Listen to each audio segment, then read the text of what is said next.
Well, good evening, everyone, and welcome back to AJ 112 Introduction to Criminology. My name is Tony Farrar, and I am, of course, your instructor for this semester. And tonight's lecture is going to cover Chapter 5, where we are going to get in and focus in on something called trait theory.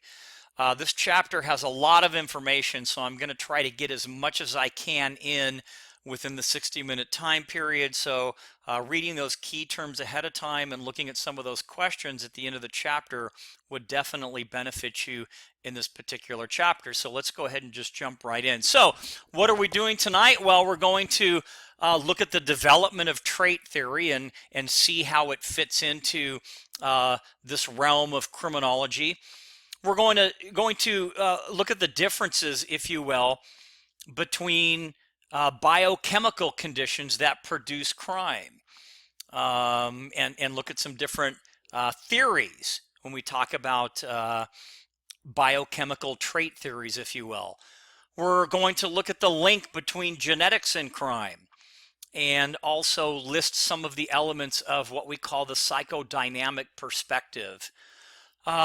Finally, the last couple of things, we're going to correlate behavior theory with criminal activity. So we're going to look at the similarities of those two. And then finally, we'll wrap it up with talking about intelligence and crime and criminality. So with that said, fact or fiction. Again, we do this at the beginning of every chapter lecture just to get your brain stimulated. I may answer some of the questions through the lecture. I may not. It's just to get you going and to get you thinking. So, trait theory, fact or fiction, you are what you eat. Eating healthy can reduce antisocial behavior. Are you hangry? Next, fact or fiction. The apple does not fall far from the tree. That is, the children of deviant parents are more likely than other kids to be antisocial. So think about those two things as we kind of move along. So a very quick case study. On October 1st, 2015, Chris Mercer opened fire, killing 9 people and wounding 7 others at Umpqua Community College. Now, Mercer was later killed after exchanging gunfire with responding officers, but he also left behind a long, rambling letter that told of being depressed and being angry. And it turns out that he was an angry person who truly lacked self-esteem and who did not really like where he was in the world. And there's a picture that kind of goes along with it and some of the photographs there as well. Now, along with that, take the case of Sang Cho, who was a Korean American immigrant who was the one involved in the Virginia Tech shooting, killing 32 people and wounding 7 others with 2 semi-automatic pistols back on April 16th, 2007.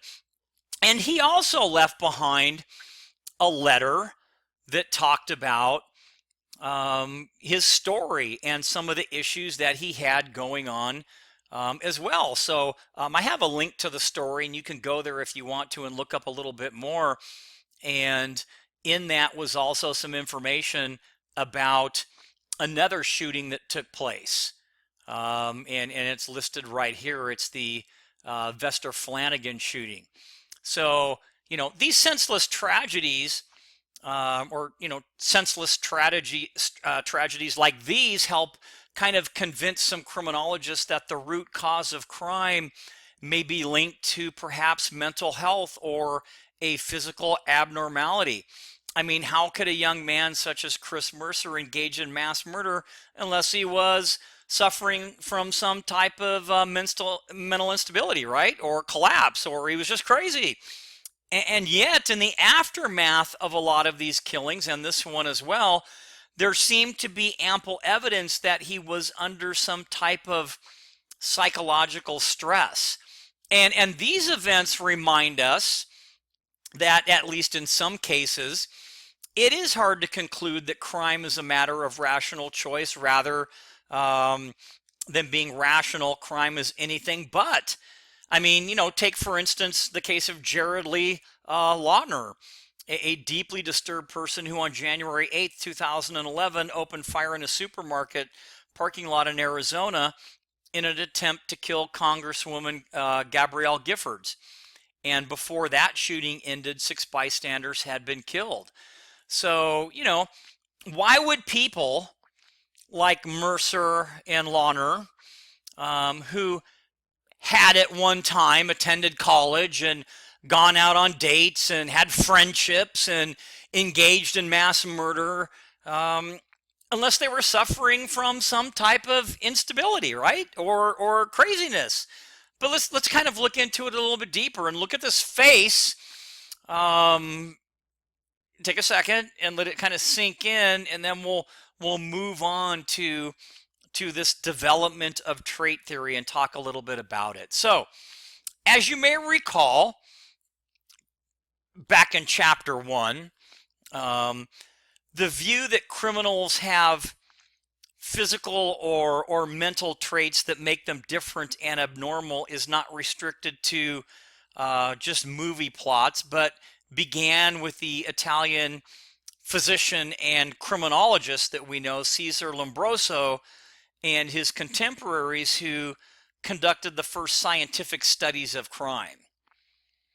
Now, today their efforts are regarded as historical curiosities, not really scientific fact, mainly because the research methodology used was a little bit vague and kind of invalid, and not employing control groups and scientific methods like we do things today. What they assumed was a biological cause that could justify or easily justify or have resulted from environment or upbringing, if you will.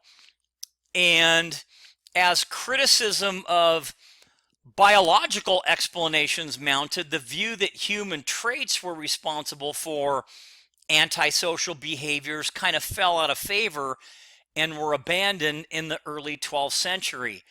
Then spurred by the publication of Edmund Wilson's Sociobiology, the New Synthesis in 1975, explanations of crime based on human traits received some renewed interest from criminologists. So it kind of went away a little bit, and then this sociobiology started to kind of come into play.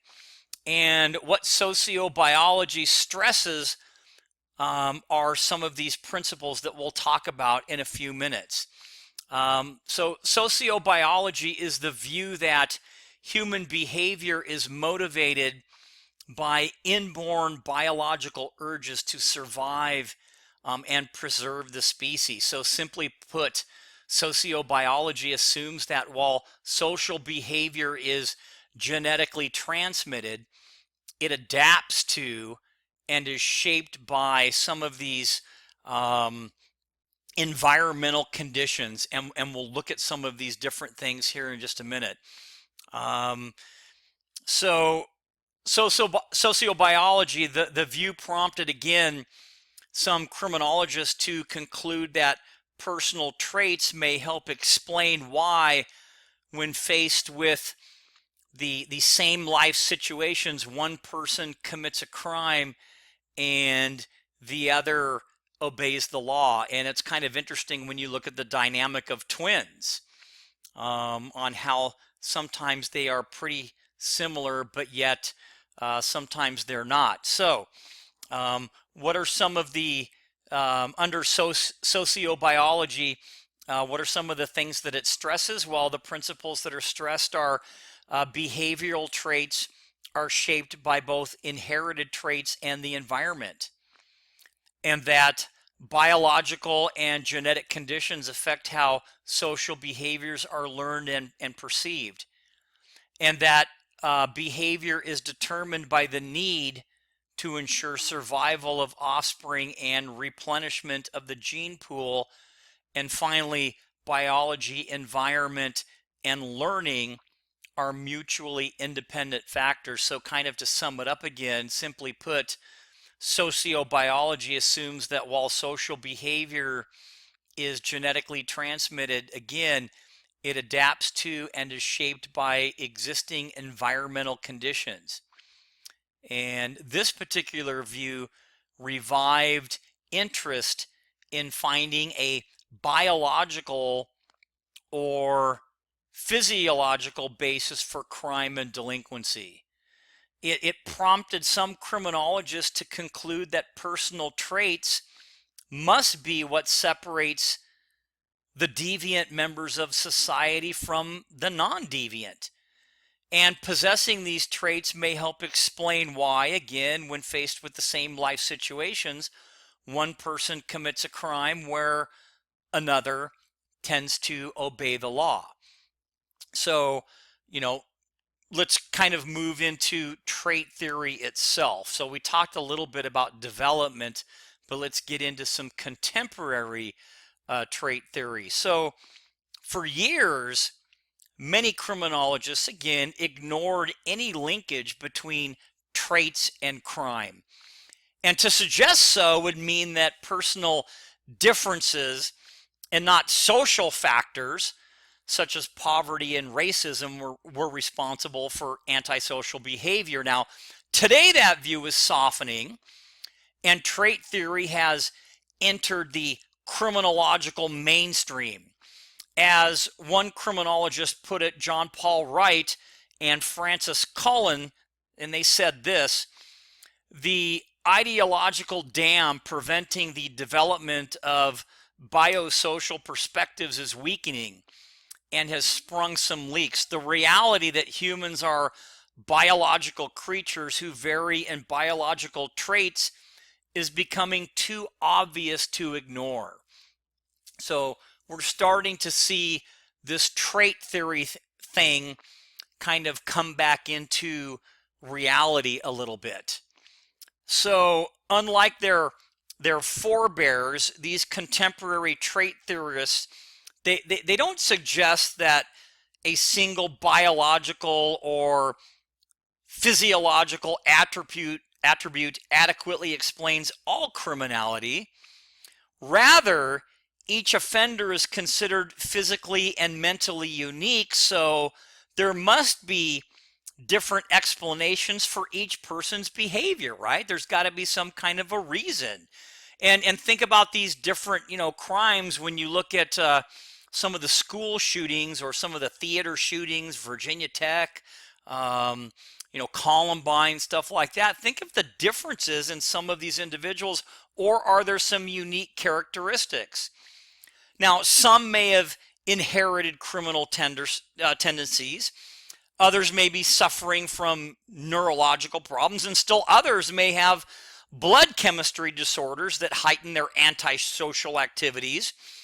What often appears as an effect of environment and socialization may actually be linked to genetically determined physical or mental traits. Personal traits and biological conditions, not parenting or social environment, best explain behavioral choices. So again, some kind of interesting things. So, what could be some examples of that? When we talk about the different things that people might actually be suffering from. Well, when you look at this case here, this was Mohammed Yusuf Abdelaziz. He killed 5 servicemen at 2 Chattanooga military facilities before taking his own life. And, we have to ask the question, was he a terrorist or someone suffering from a mental disease or defect? And people who knew him said he was a quiet kid and well liked. And one told the press he was friendly and funny and kind, and that I never would have thought it would have been him. She added that his whole family seemed, quote, normal. Okay, we're going to, unquote. They were your average Chattanooga family. On the other hand, this individual sent the Times Free Press photos of what appeared to be his high school senior picture and the senior quote in the school's yearbook. And where it said that, it said, quote, "My name causes national security alerts," end quote. The quote reads, again, "What does yours do?" So was there something else that was going on in this particular person's mind? Or, again, was he just kind of crazy or what have you? So a lot of information for us to absorb here. So with that being said, trait theorists today recognize that crime-producing interactions involve both personal traits, such as, let's say, defective intelligence or impulsive personality, or abnormal brain chemistry, and environmental factors like family life or educational attainment or socioeconomic status or neighborhood conditions. And people living in a disadvantaged community may be especially at risk to crime, but that risk is significantly increased if they also bear a genetic makeup that makes them vulnerable to crime-producing influences within their environment. And there are actually two views, and we see them on the screen, on how this interaction unfolds. The individual vulnerability model supposes a direct link between traits and crime. Some people develop physical or mental conditions at birth or soon thereafter that affect their social functioning, no matter where they live or how they're raised. Now, in contrast, the differential susceptibility model suggests that there is a indirect association between traits and crime. Some people possess, let's say, physical or mental traits that make them vulnerable to adverse environmental influence. And while a positive environment provides benefits, those people whose genetic makeup makes them predisposed to violence manifest more aggression when their surroundings become troubled. Someone like this may benefit from of course, a more supportive therapeutic environment, but a more adverse one may actually trigger some type of violent response. So, that kind of pushes us now into what we're going to talk about as far as biological trait theories go. So now let's move into that and look at biological trait theories. So one branch of contemporary trait theory focuses on the biological conditions that control human behavior. And criminologists who work in this area typically refer to themselves as biocriminologists, biosocial criminologists, or biologically oriented criminologists, and the terms are somewhat kind of interchangeable. And, we're going to look at some factors that talk about or that are believed to affect how proper behavior patterns are learned and things like that. But the following discussion that we're going to have here examines some important sub areas within that biological criminology. And we're going to also, again, we're going to look at factors that are believed to affect how proper behavior patterns are learned. So, we then we're going to consider some relationship between, let's say, brain function and crime. And is there a relationship? So to start off, there's this chart in your textbook on page 136 that kind of shows us on the left, the personal characteristics that make each person kind of unique. And then some of on the right, the social environment influences behavior. And so you have the traits in the environment that kind of come together, which pushes down and starts to form our ability to learn and achieve, and subsequently ends up being our human behavior aspects that is either going to make us conform or make us a little bit more susceptible, if you will, to criminality. So along with that, so now we're going to start looking at some of these areas, and let's focus a little bit now on biochemical conditions and crime. We're still under these trait theories, these biological trait theories. In 1978, the biology of crime began to receive national attention when Dan White, the confessed killer of then San Francisco Mayor George Moscone and City Councilman Harvey Milk, claimed that his behavior was precipitated by an addiction to basically sugary junk food. Now, while successful, it prompted this thing called the Twinkie defense. And that prompted a California jury to find him guilty of a lesser offense of diminished capacity, which was lawful at the time, manslaughter, rather than first-degree murder. Now, if you don't know this, in 1985, White committed suicide after serving his prison sentence of 24 years, etc. But today, trait theorists believe that there are some biochemical conditions, including both those that are genetically predetermined and those that are acquired through diet and environment, that influence antisocial behavior. In some cases, the influence of chemicals and minerals is also directly applicable. So there's a link to this video if you want to watch that. You don't have to.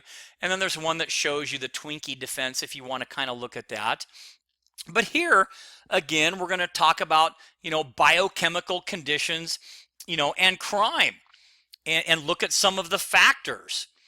So, diet, biocriminologists, if you will, maintain that a healthy diet can provide minimum levels of minerals and chemicals needed for normal brain functioning and growth. And it kind of makes you think then, is crime a function of diet?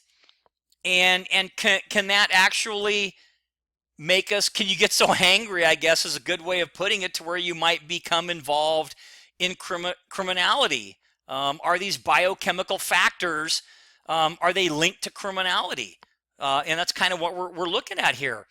And as you stay under diet, things like caffeine or sodium or potassium or calcium, amino acids, iron, are these things that can impact what we're talking about here? Can an improper diet cause chemical and mineral imbalance and lead to cognitive and learning deficits and problems?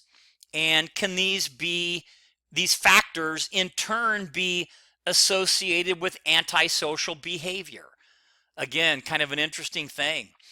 Sugar intake. One area of diet that has received, again, a great deal of attention is the association between a high intake of both sugar and fructose corn syrup and antisocial or aggressive behavior. And yes, on the left, that is in fact a bacon glazed donut, which is probably the best thing you'll ever eat in your entire life. But I have to turn the page because now it's kind of making me hungry. And what are some other things? Well, hypoglycemia, some other conditions. When blood sugar or when blood glucose falls below necessary or normal levels, and efficient brain functioning becomes a little bit skewed. That's a condition called hypoglycemia. Research studies have linked that to outbursts of, let's say, antisocial behavior or violence. What about hormonal influences? A number of biosocial theorists are now evaluating the association between criminal activity ranging from fraud to violent behavior episodes because of hormone levels.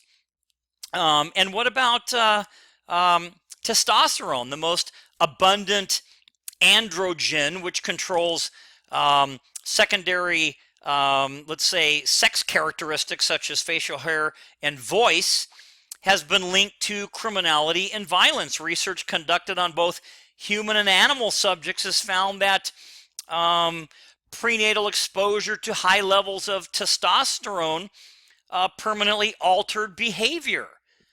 What about premenstrual syndrome? The suspicion has long existed that the onset of the menstrual cycle triggers excessive amounts of female hormones, which stimulate aggressive behavior. And this condition is commonly referred to as premenstrual syndrome or PMS.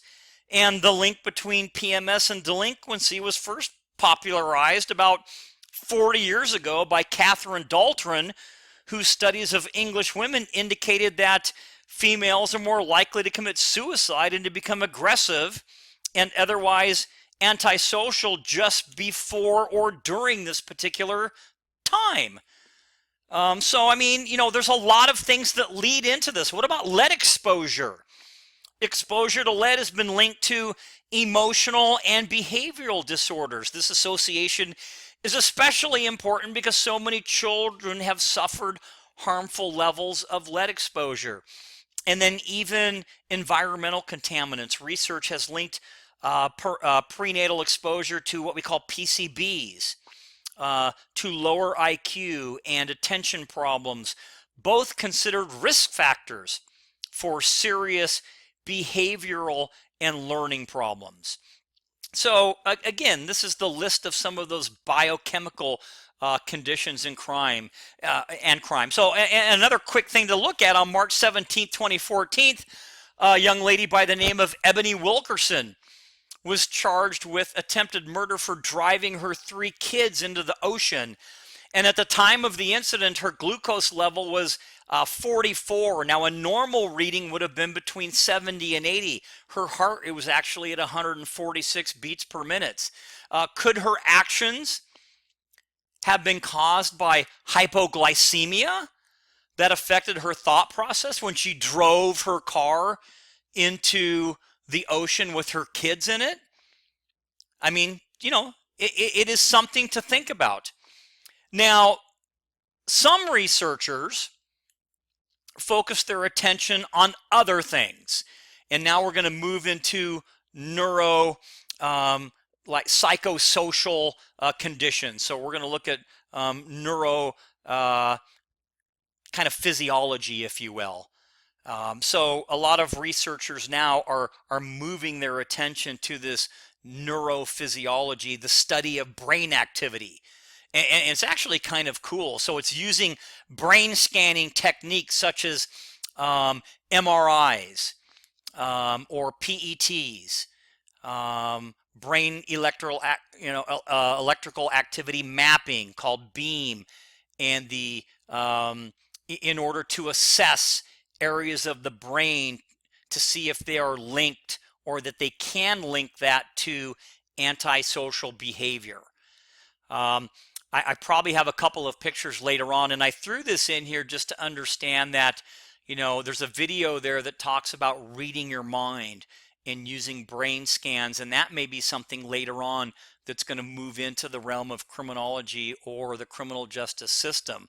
But studies carried out in the United States and elsewhere have shown that both violent criminals and substance abusers have impairment in the prefrontal lobes, that medial temporal lobe, and superior and parietal and left angular gyrus areas of the brain. Now, I probably didn't pronounce all that right, but I think you get the picture that there are some issues when it comes to brain. So the brain structure is a little bit skewed. Impairments in EF have been implicated in a range of developmental disorders, including what they call attention deficit hyperactivity disorder, or ADHD. So this brain structure has also kind of been seen in aggressive teen behavior and linked to an area of the brain that processes things like threats and fear and impulse control and even aggression. So there is a suspected link between brain dysfunction and what we call conduct disorder, and they call it CD, which is considered a precursor of long-term chronic offending. And again, there was a research psychiatrist by the name of Guido Frank, and he finds that aggressive teen behavior may be linked to an area in the brain that processes information regarding threats, fear, and to a lessening activity in the frontal lobe, a brain region linked to decision making or impulse control. And then we talked a little bit about ADHD. So all of these are neurophysiological conditions of crime and what have you. Or what about something like brain chemistry? Chemical compounds called neurotransmitters influence or activate brain functions. Those studied in relation to aggression and other antisocial behaviors include things like dopamine or serotonin or monoamine or oxidase or what they call gamma aminos.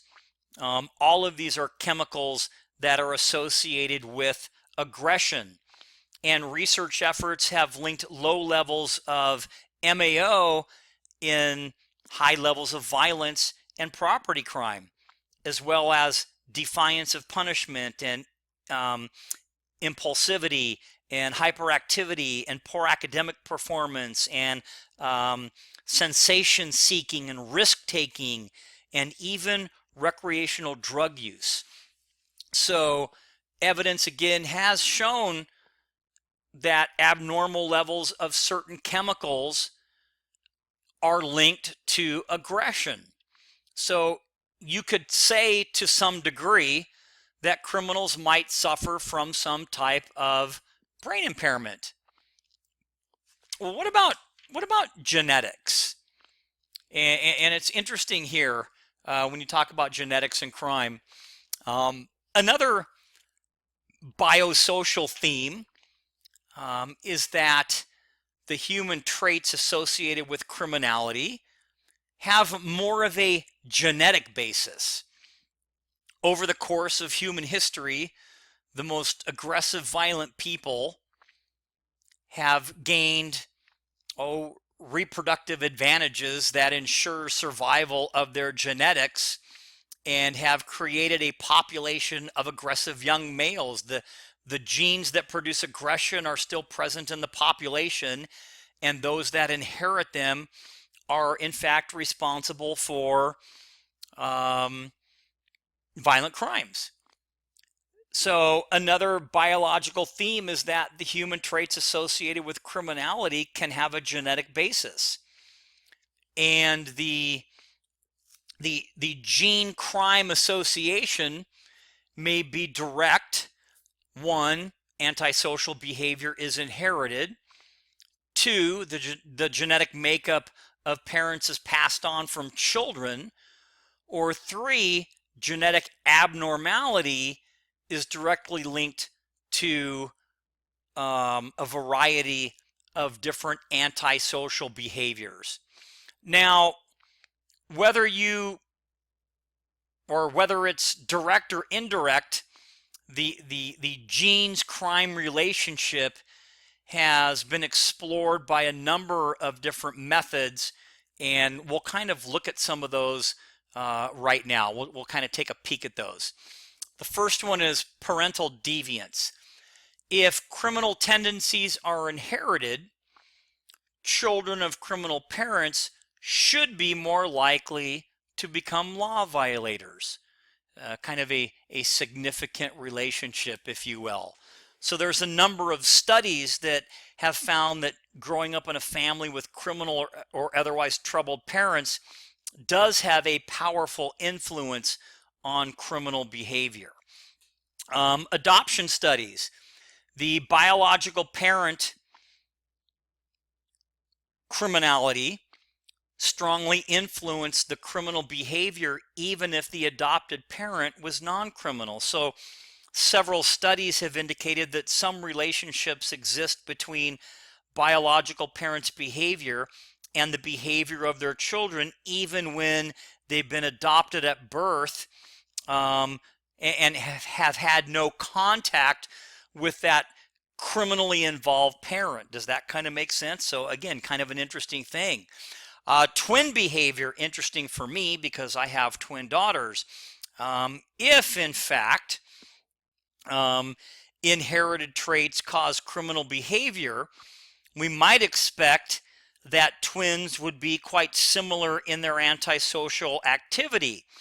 And as predicted, research efforts confirm a significant correspondence of twin behavior and activities ranging from frequency of, let's say, sexual activity to crime. However, because twins are usually brought up in the same household and exposed to the same social conditions, determining whether their similar behavior is a result of similar biological, sociological, or physiological conditions is different or difficult to do.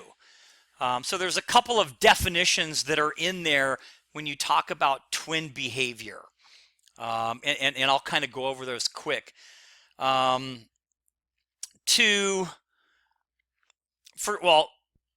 Monozygotic, which is MZ, which is identical twins, just to kind of let you know. And then the dyszygotic, that's the DZ, that's fraternal. So just so you kind of know the difference between that. So again, genetic theory holds that criminality can be passed down from one person to another, but in twins, we're still trying to kind of figure out the answer to that. And again, you might expect that things would be very, very unique, and research has shown that there is some similar behavior, but it's also, they're not really sure where it kind of comes from. Again, because they've grown up in the same household, in that same environment, so it's hard to really determine if that conduct is biological, sociological, or physiological. So hopefully that kind of makes a little bit of sense.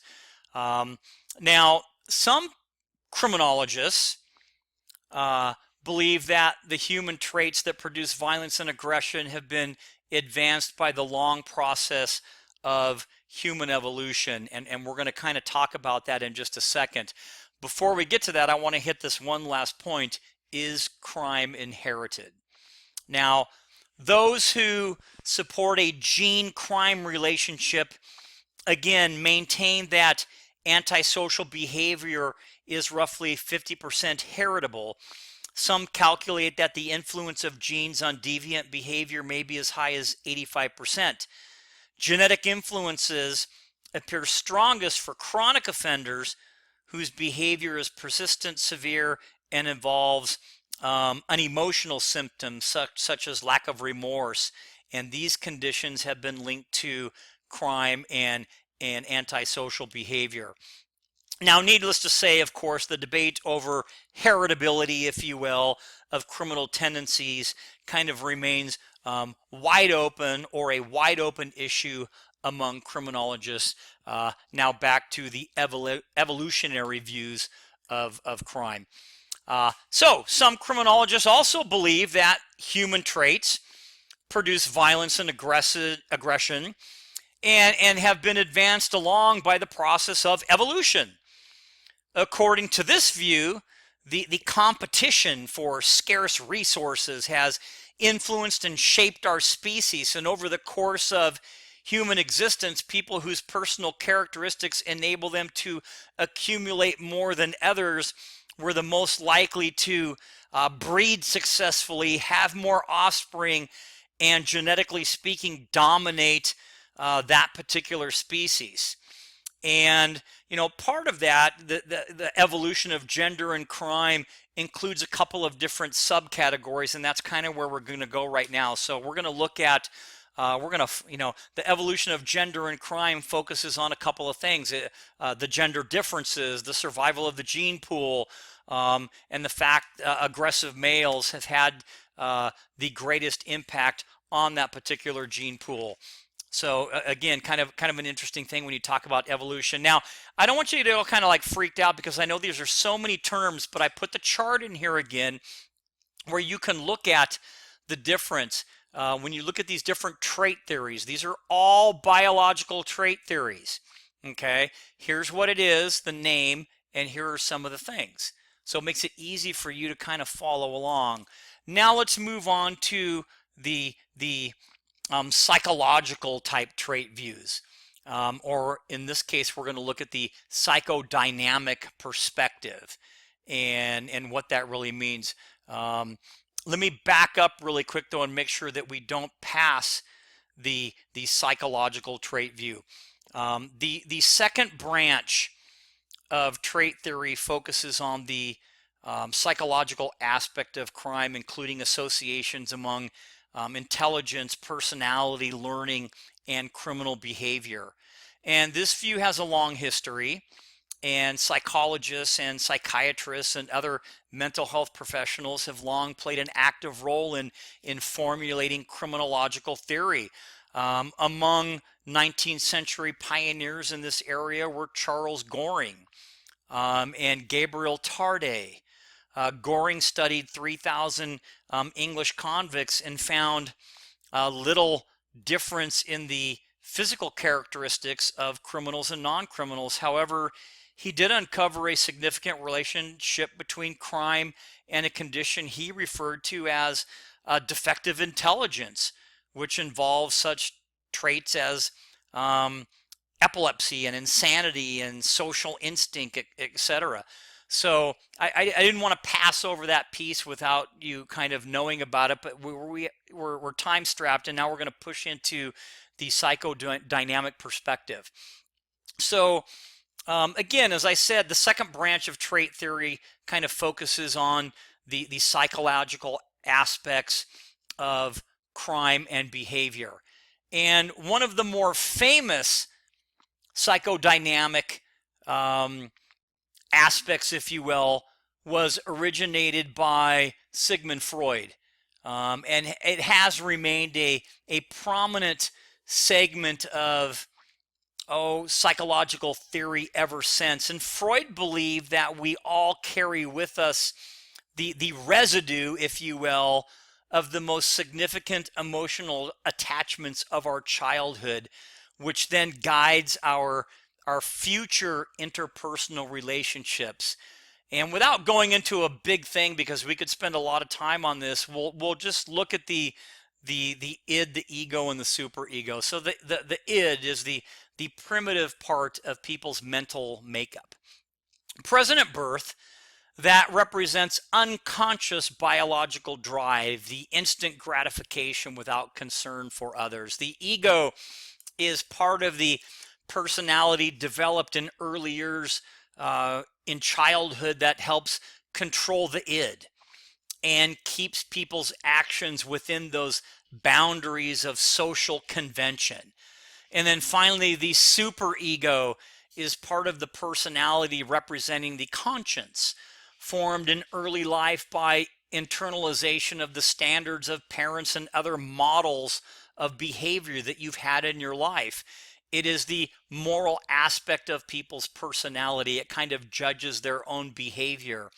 And this model depicts an aggressive, frustrated person dominated by events that happen to have occurred early in childhood. So with that being said, part of this leads us into something that's called still under the psychodynamic perspective, but it's called attachment theory. And according to psychologist John Bowlby, attachment theory, he came up with attachment theory, the ability to form an emotional bond to another person has important psychological implications that follow people across their lifespan.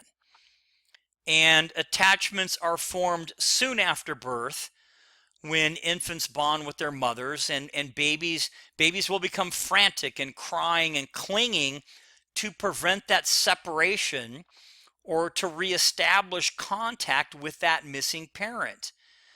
Attachment figures especially the mother, must provide support and care, and without attachment, an infant would then be helpless and typically could not survive. So this theory talks about forming the emotional bond to another, and the importance of that for mental health. And one kind of unique picture I put in here, the photo is from a study that was done by an individual that studied a failure to thrive, meaning looking at neglect. The individual's name, I kind of forget. I believe it was John Finkelhor. But anyway, the name doesn't really matter. What matters is if you look at the picture and you see a normal brain that has those important aspects and connections and bonding, that hasn't been neglected. And then you look at the brain on the right and you can see the size is way different, and even the formation is a little bit different, and this brain reflects extreme neglect. So this theory does have some binding attributes to it as we kind of continue and talk about a couple of other theories. So now we're going to look at the behavioral perspective, or what is really kind of looked at as social learning theory. So behavioral theory maintains that human actions are developed through learning experiences. And the major premise of the behavior theory is that people alter their behavior in accordance with and respond it elicits from others. In other words, behavior is supported by rewards and extinguished by negative reactions or punishment. And the behavior views crimes, especially violent acts, as learned responses to life situations, which do not necessarily represent abnormality or moral immaturity. And the branch of behavior theory most relevant to criminology is what is called social learning theory. And social learning theorists argue that people are not born with the ability to act violently. Rather, they learn to be aggressive through their life experiences. So it's something that's kind of learned. And if you kind of look at the photos right here, if you bring up your children, let's say as gang members or whatever, it's a learned behavior. And they're going to start kind of representing that type of behavior. So these experiences, again, can include, personally observing others acting aggressively, watching people being rewarded for violent acts or certain things on television or the media, different things like that. So, but this is one of the most important or relevant theories when it relates to criminology. Now, again, social learning theorists view violence as something learned through a process called behavior modeling.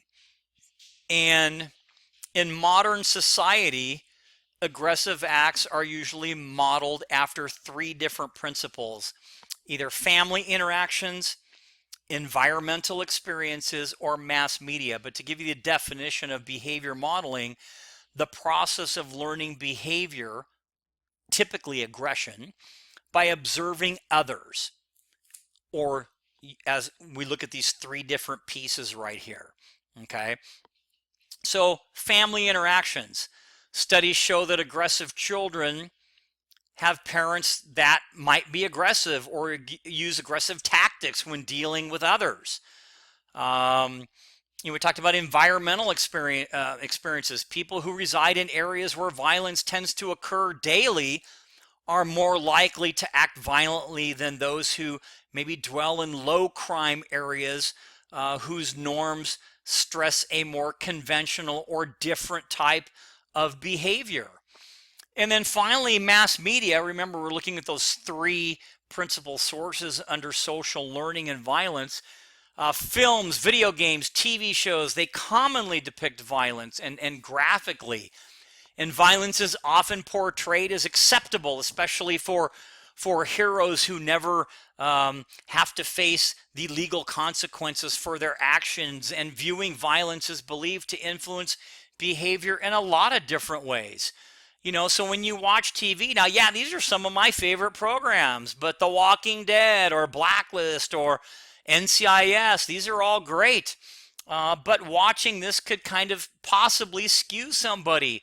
Watching the news, you look at the media, everything is negative. And of course, it's negative because that's what sells, and that's what the media tends to put out there for people to see. So you have all these different, again, media things, even games. When you look at it, you've got games with drive-by shootings and different wars and things like that. And all of this can kind of be one of those factors, or one of those three principal sources that models behavior. Then that doesn't mean that everybody's going to turn out to be like that. Don't get me wrong. I just want you to know that these are some of the things that fall into that particular realm. Okay, so in sum, social learning theory suggests that the following factors may contribute to violent behavior. Event heightens arousal. Persons may provoke one another. Aggressive skills, learned aggressive responses, expected outcomes, belief aggression will somehow be rewarded. Consistency of behavior with values, belief gained from observing others that aggression is justified and appropriate given the different circumstances. One area also, okay, let me finish up with that one part. I don't want to get ahead of myself. So just remember, we talked about the social learning theory. It does hold that kids who watch violent media, TV, video games, etc., can be more likely to become violent themselves. All right, so we got to press on. Now we're going to look at the psychological trait view and talk about something called cognitive theory. So one area of psychology that has received increasing recognition in recent years is this thing called cognitive theory. And psychologists with a cognitive perspective focus on the mental process, how people perceive and mentally represent the world around them, and how they solve problems. The pioneers of this school of thought were Wilhelm Wundt and Edward Titchener and William James. Now today, the cognitive area includes several subdisciplines, okay? And the moral development branch is concerned with how people morally represent and reason about the world. Humanistic psychology, if you will, stresses self-awareness and getting in touch with feelings. And we'll talk a little bit about something called information processing theory. What that is, very quickly, is that focuses on how people process, store, retrieve, and manipulate information in order to make those decisions that they do. So again, cognitive theorists explain antisocial behavior in terms of mental perception and how people use information to understand their environment. And when people make decisions, they engage in a sequence of cognitive thought processes. First, they encode information so that it can be interpreted. Next, they search for a proper response and decide on the most appropriate action. And then finally, what they do is they act on it. So cognitive perspective focuses on the mental process.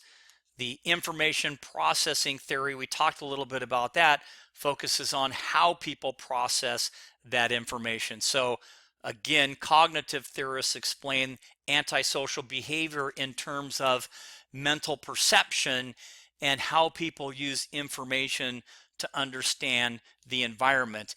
And they do this, there's one interesting phrase or area we should look at, or reason, is something called mental scripts. And one reason for faulty reasoning is that people may be relying on what is referred to as mental scripts.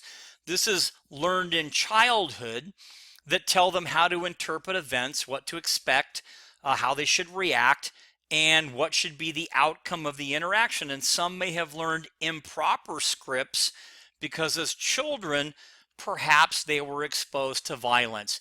So again, I put the chart up here for you to look at, so you can look at the psycho dynamic concept. You can look at the behavioral, and you can also look at the cognitive. Well, what about personality? You ever hear somebody say something like, it's just them, that's just their personality? Well, let's talk a little bit about personality.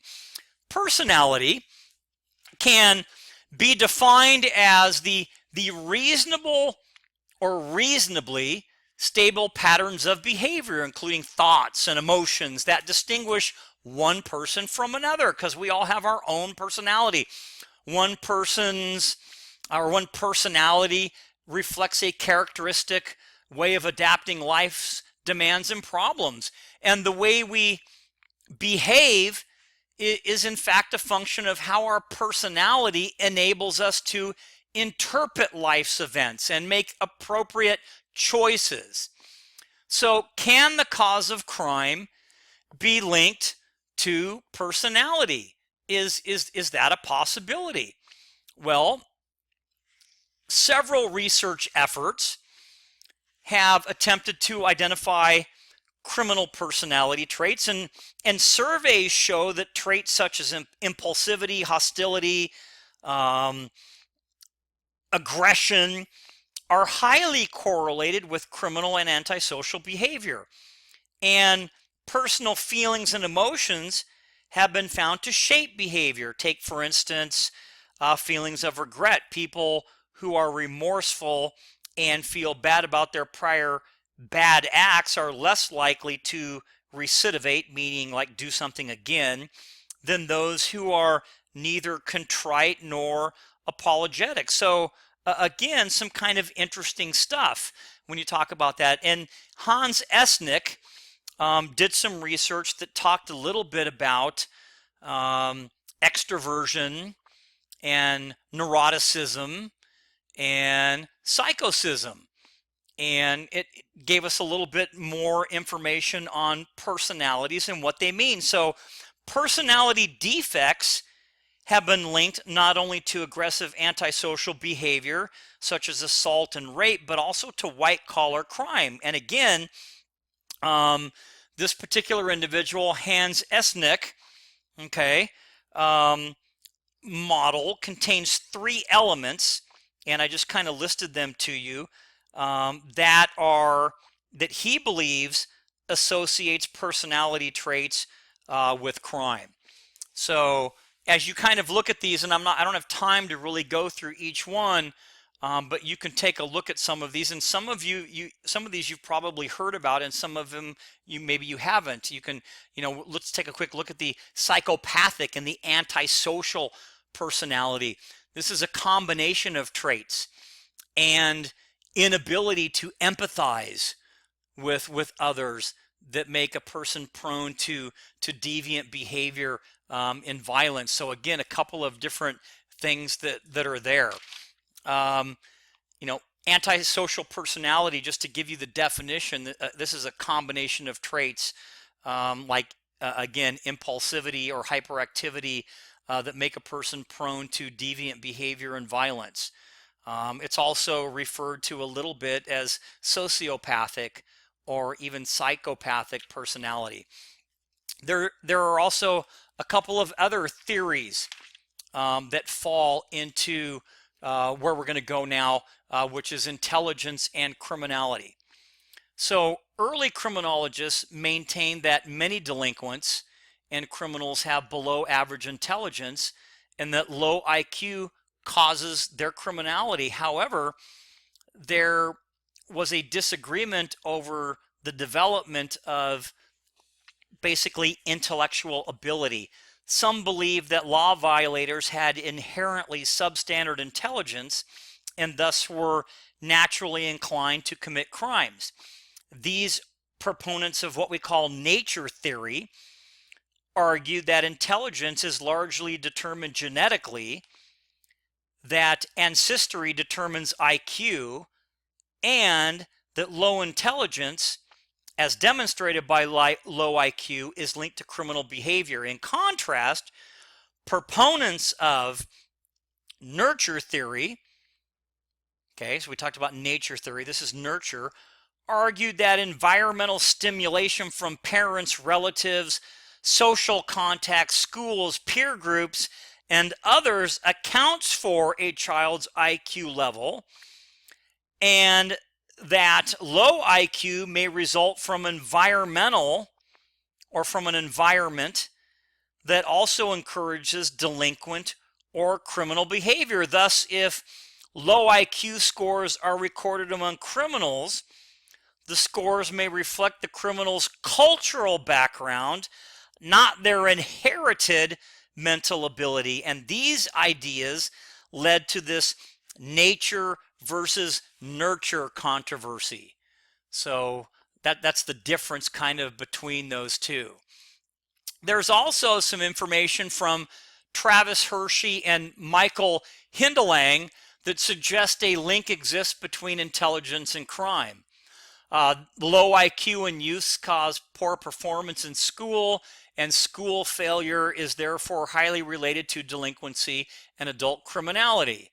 And then James Q. Wilson and Richard Herrnstein tell us that low intelligence leads to poor school performance, which enhances the chances of criminality. So with that being said, what are some possible origins then when we start to look at things like mental illness? Well, psychologists and psychologists both have long debated the origin of mental disorders and mental illness, linking it to a variety of sources such as genetic predisposition, traumatic family upbringing, brain trauma, and substance abuse. Now, cognitive theories link learning to development of mental disorder.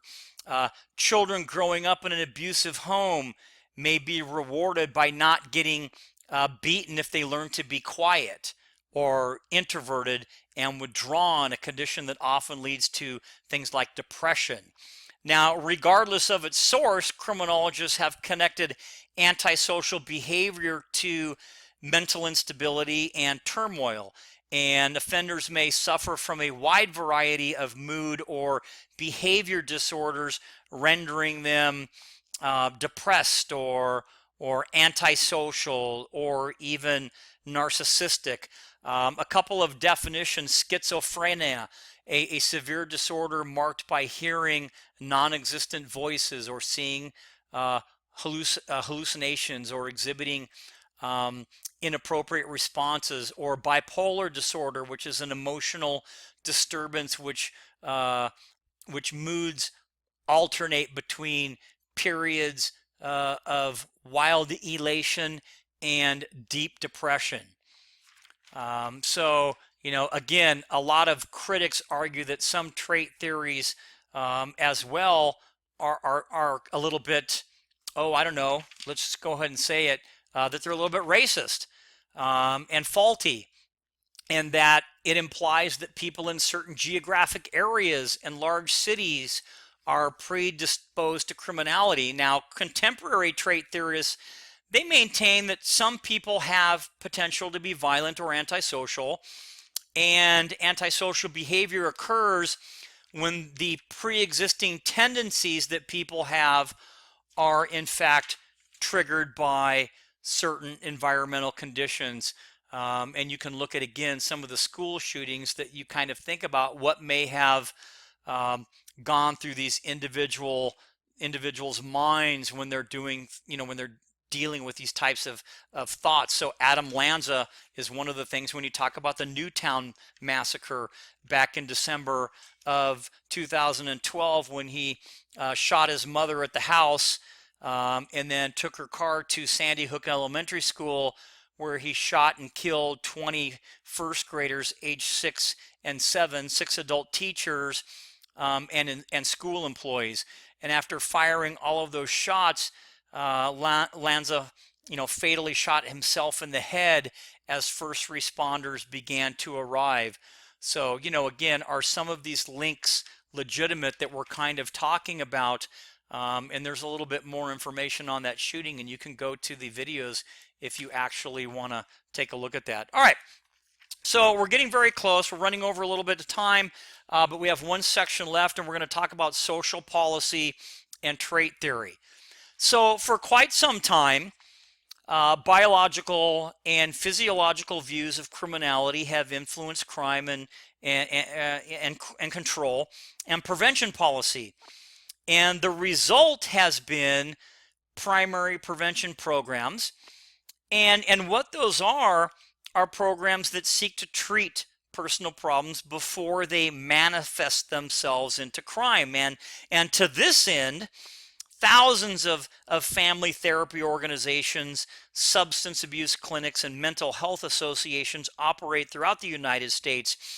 Teachers, employers, courts, welfare agencies, and others make referrals to these facilities.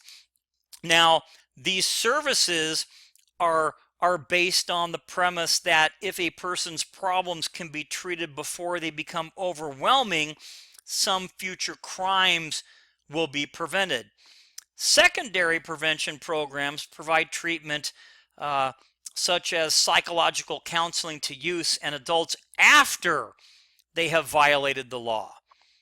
And attendance at such programs may be a voluntary, or it may be a requirement of a probation order, or some type of diversionary sentence, or aftercare, or at the end of a prison sentence, or what have you.